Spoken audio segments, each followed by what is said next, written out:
हमारे जी हाथरस स्कूल के बच्चे हैं। वहाँ एक स्कूल। हाँ वो हाँ, बैठो बैठो, बैठ जाओ। आओ, आ जाओ आ आगे आ जाओ जाओ। आ जाओ आ जाओ, सब बच्चे आ जाओ। लाला, बैठ जाओ, आ आ जाओ, जाओ, आगे सब जाओ। बच्चे बैठ जाओ। सद्बुद्धि भगवान आपके चरणों में नमो अर्पण।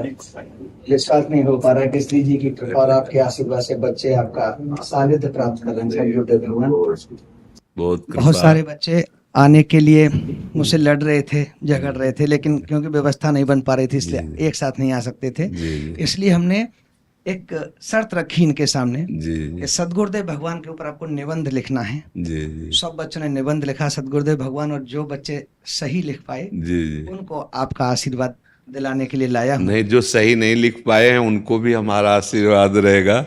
हाँ, कि वो भी आगे बढ़े, सही लिखवा। हाँ, बहुत सुंदर जी। बाकी इनका लगभग सबने प्रश्न भी रखे थे अपने के सदगुरुदेव भगवान से जाके हम अपने अपने प्रश्न रखेंगे। जी जी इनमें ज्यादातर का प्रश्न ये था सदगुरुदेव भगवान जी कि कैसे आखिर हम अच्छी पढ़ाई करते हुए अपने मार्ग को, अपनी मंजिल को प्राप्त कर सकते हैं, जी। इधर उधर हमारा ध्यान न भटके, और हाँ कैसे हम श्री जी के चरणों में अपने ध्यान को लगा सकते हैं। हाँ ऐसा इनका हाँ। प्रश्न था हम गुरुदेव। प्रारंभ इस बात से करते हैं कि आप जब प्रातः कालीन उठें तो पहले उठने का नियम लें कि सूर्योदय के 1 घंटा पहले हम उठेंगे।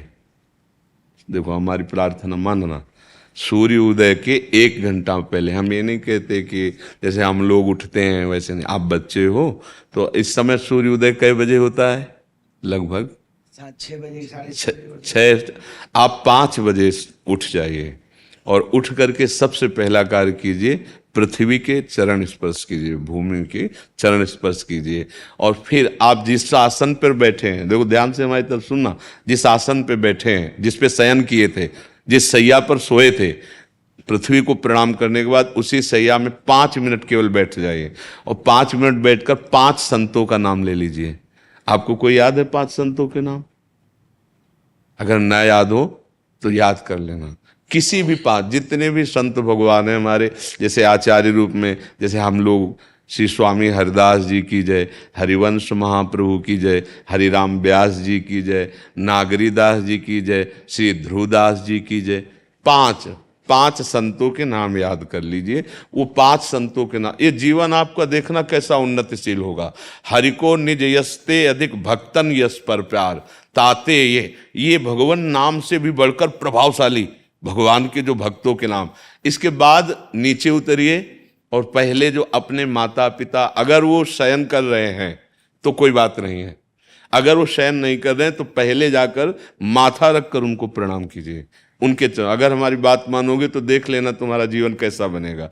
इसके बाद आधा लीटर या 1.25 लीटर, जितना आप जल पी सकते हैं, उस जल को आप हल्का सा गर्म करवाइए अपने माता पिता से, जो भी आपकी सेवा में हो, या अगर आप स्वयं कर सकते हो तो स्वयं हल्का सा। अगर 500 ग्राम पी जाए तो और अच्छी बात है, और इससे ज्यादा पी जाए तो अच्छी बात है। वज्रासन में बैठना आता है? वज्रासन जानते हो आप लोग? कैसे, हमें बैठ के दिखाओ। नहीं, ये पद्मासन है। देखो वज्रासन, वो देखो बैठ रहे हैं, ये दोनों पैरों को ऐसे करके। इसमें, इससे बैठकर जल पिया जाए। ये आपके ब्रह्मचर्य की रक्षा करेगा, कब्ज नहीं होने देगा, और आपके मस्तिष्क की गर्मी को ठंडा करेगा। ऐसे वज्रासन में बैठकर धीरे धीरे 5 या 10 मिनट में जल पिया जाए। एकदम ना पिया जाए, गिलास में लेकर के 500 ग्राम जल धीरे धीरे उसको पिया जाए। फिर इसके बाद आपको 100-200 कदम टहलना है। फिर इसके बाद आप शौच जाइए।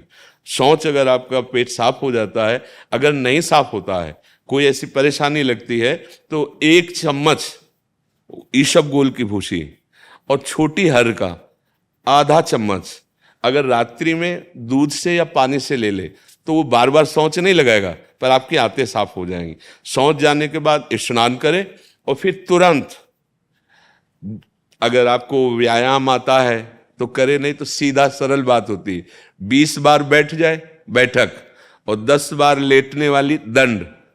और इसके बाद जो अनुलोम विलोम, जो इससे खींचे इसे छोड़ दे, इससे खींचे इसे छोड़ दे। इसके बाद दोनों हाथ ऐसे करके 7 बार ऐसे करे।